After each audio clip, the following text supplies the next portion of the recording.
The OSI model, or Open Systems Interconnection Model, is a conceptual framework used to understand and implement standard protocols in network communications.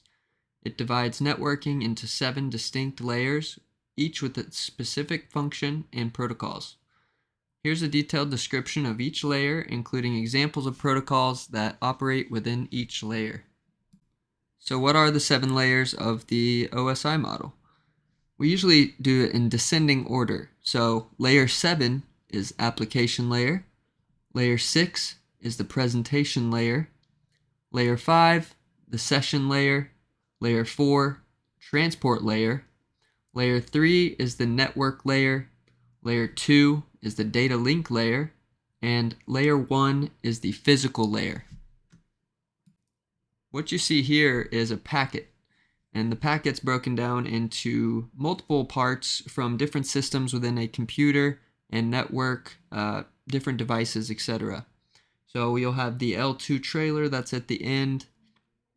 Then you have your data, the L4 header, L3 header, and L2 header. And we'll get into what each of these does in just a second.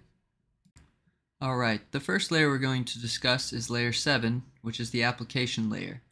It provides network services directly to end-user applications, interacts with subject applications to implement communication protocols.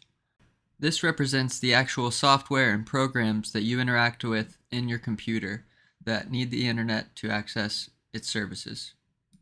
Some of the protocols that run in this layer include HTTP, HTTPS, DHCP, DNS, FTP, and SMTP. Layer 6 is the presentation layer. This layer translates data between the application layer and the network. It ensures data is converted to a common format for transmission through and to a network. Some of the services that happen in this layer are data encryption and decryption, compression, and format conversion. And some of the protocols that run here are SSL, TLS, JPEG, GIF, and ASCII. These are the file formats. Layer 5 is the session layer. This is what manages sessions between applications and the network. It establishes, maintains, and terminates communication sessions. It can establish synchronization points within a session in order to recover in case of failure. As you know from using your computer, you don't just use one session or application at a time. This can manage multiple sessions, and this is the layer where that happens. In this layer, it's also controlled whether communication is one-way or two-way, and some of the protocols that run here are NetBIOS and SMB, or Server Message Block. Next up, we have the transport layer. This layer ensures complete data transfer and manages end-to-end communication. It's also responsible for error correction, flow control, and segmentation.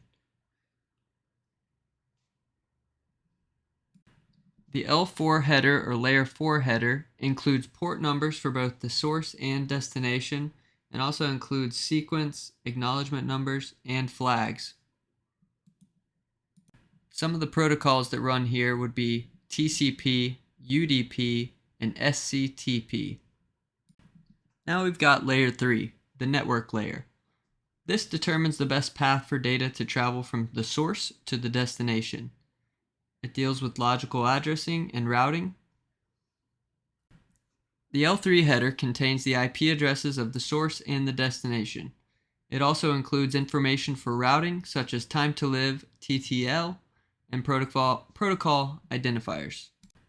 The protocols that run here would be Internet Protocol, or IP, ICMP, OSPF, and BGP.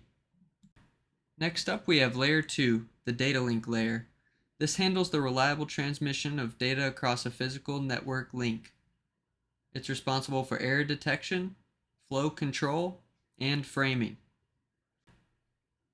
The data link layer provides 2 pieces to the packet, the L2 trailer and the L2 header. The trailer typically includes error checking information, called FCS, that's the service. The L2 header contains information needed for local network communication. It includes the MAC addresses, source, and destination. The data link layer is also the layer where most switches operate. There are, however, some switches that operate in layer 3 as well.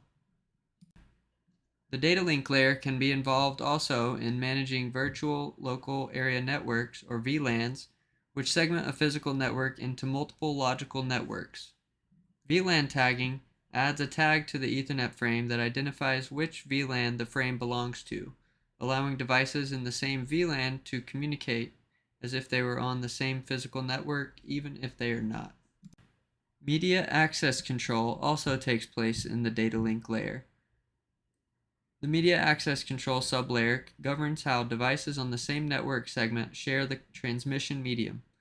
It is particularly important in environments where multiple devices compete for the same network bandwidth.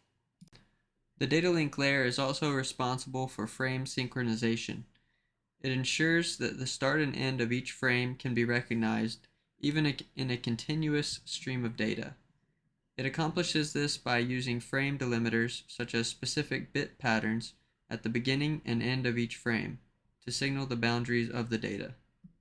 None of the other layers in the OSI model could do their job without this layer, the physical layer, which is layer 1. These are the physical devices and hardware we use to carry out networking. It involves the transmission and reception of raw data bits over mediums like cables, radio frequencies, or fiber optics. Think of any PC, computer, cell phone, printer, or even the cables that we use. You can imagine with so many different types of hardware and so many different cable speeds, types, and lengths, it's amazing that everything ends up working, and that's because there are these standards, and most of them rely on the OSI model. Sunset canvas of blues, greens and reds, circling darkness, a sight that weds the cosmic whirlpool, fierce granite and silent depths of starlight.